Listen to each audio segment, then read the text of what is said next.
Bonjour, si vous me permettez, je suis intéressé aujourd'hui de revenir sur une suga qui a été traitée dans Daf Memchet. Et là-bas, la Gemara, elle ramène certaines choses qui sont en fait des données de base qui concernent une personne qui est censée faire quelque chose. On va voir plusieurs exemples.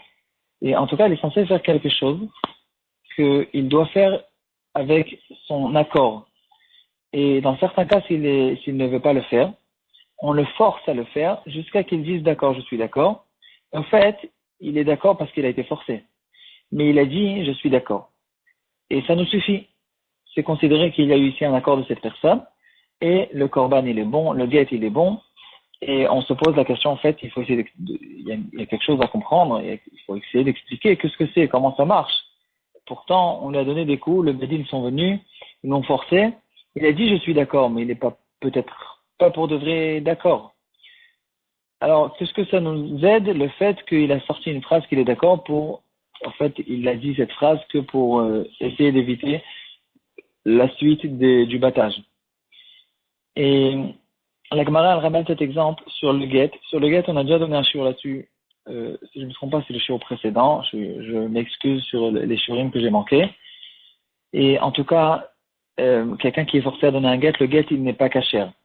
Et la Gemara, elle ramène le cas de quelqu'un qui est censé donner un guet après les chachamim. Et c'est la halakha la halakha dit qu'il doit donner le guet. Cette personne, on va le battre par le bet-din jusqu'à qu'il dise je suis d'accord. Donc, il faut qu'il dise je suis d'accord, mais quand même on le bat. Alors, comment ça marche? Juste avant ça, un petit Vartora sympathique du Magid Mezrich. La Gemara, elle fait une rachat sur le pasuk Yakri Voto Lirsono Yisne Hashem. C'est une personne qui a pris sur lui de donner un éder au Beth Amikdash, un korban, et finalement il ne le fait pas, il ne le donne pas. Le Bedin y vient et il le force jusqu'à qu'il ramène son korban. Et ici aussi, encore une fois, il faut qu'il dise je suis d'accord de le donner. Et on apprend ça du pasuk qui écrit Voto. Il va approcher ce korban, qu'il le veuille ou pas. Donc en fait ici on apprend qu'on le force et quand même c'est écrit après l'irtono. Donc il faut qu'il soit d'accord, qu'il ait envie de le faire.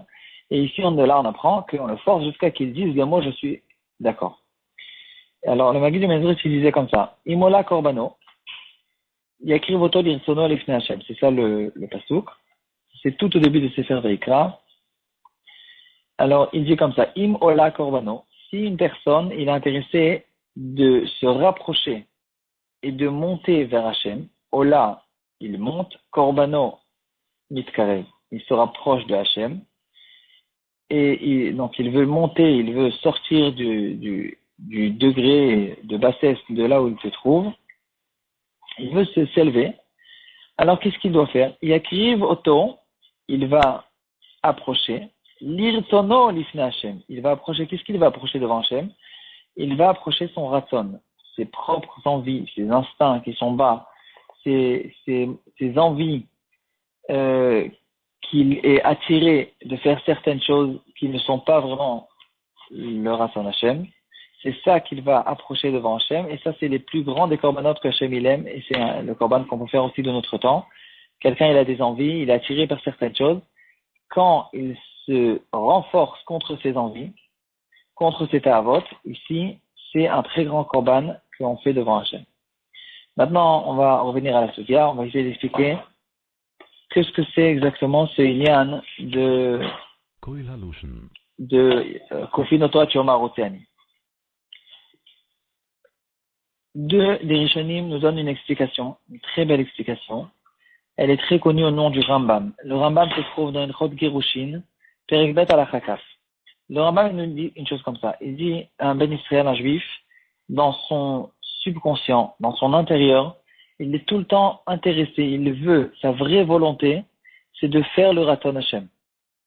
Il veut, dans son intérieur, de faire le mitzvot, de ne pas faire d'averot, et des fois, c'est enfouillé, c'est enfoncé, c'est caché par des couches de terra, mais finalement, sa vraie volonté, c'est de faire le Raton Hashem.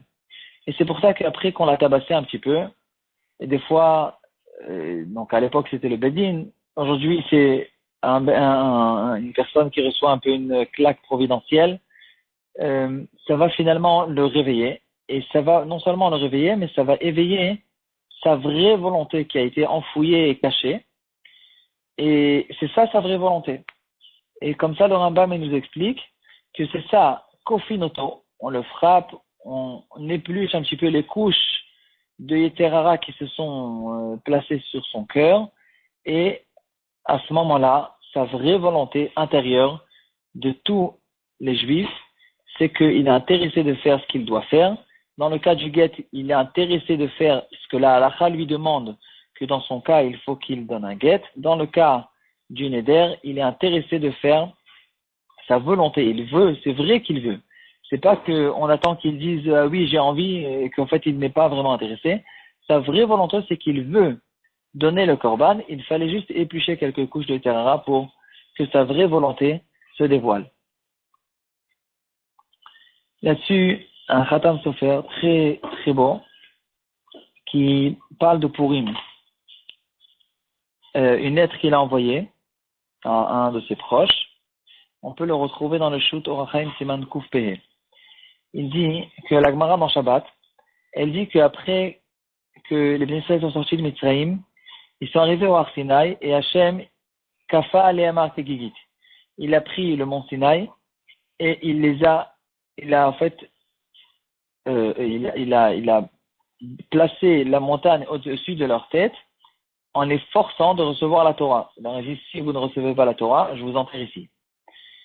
Et Rav Acha Bar Yaakov dit, Mikan Moda Rabba Loraita, c'est-à-dire que ce midrash nous donne une grande porte, un grand astuce, une réponse, qu'on puisse dire qu'en fait, le fait qu'on n'a pas bien fait les mitzvot et qu'on a peut-être fait des avérotes, c'est à cause du fait qu'on a été forcé et qu'on n'a pas vraiment eu une vraie volonté de recevoir la Torah.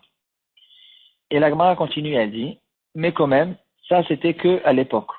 Après l'histoire de Achashverosh, il y a des drachot qu'on fait dans les psukim que les Bnei Israël ont reçu la Torah avec une volonté.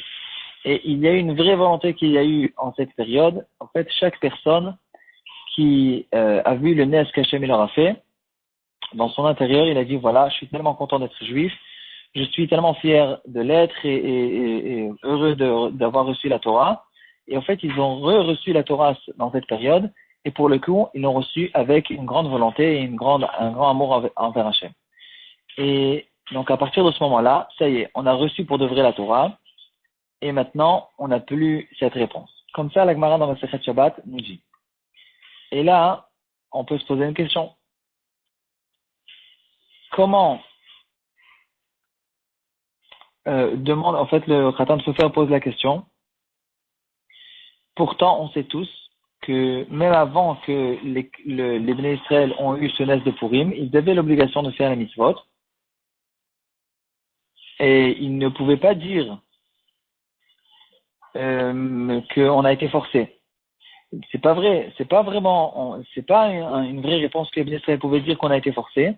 Et comme on voit dans notre Sugia, qu'on peut forcer une personne de faire une mitzvah jusqu'à qu'il dise je veux. Donc on voit ici qu'on ne peut pas donner cette astuce de honnête envers les mitzvot.